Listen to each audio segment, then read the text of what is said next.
গল্পের নাম ভালোবাসা না ষড়যন্ত্র। গল্প শুরু। রিয়া একটি হিন্দু পরিবারে জন্মানো শিক্ষিত স্বাধীনচেতা মেয়ে। কলকাতার এক নামকরা বিশ্ববিদ্যালয়ে পড়াশোনা করছিল। সেখানে তার পরিচয় হয় আদনান নামের এক মুসলিম সহপাঠীর সঙ্গে। আদনান ছিল ভদ্র, পরিশ্রমী এবং সহানুভূতিশীল। ধীরে ধীরে তাদের বন্ধুত্ব গা হয় এবং একসময় তা ভালোবাসায় রূপ নেয়।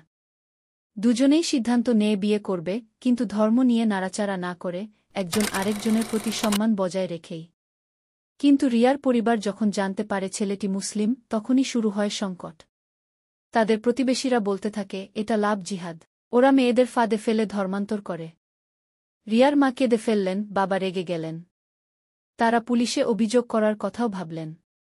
কিন্তু রিয়া শান্তভাবে বলল, আমি কারো ফাঁদে পড়িনি, আমি প্রেম করেছি নিজের বিবেকবুদ্ধি দিয়ে।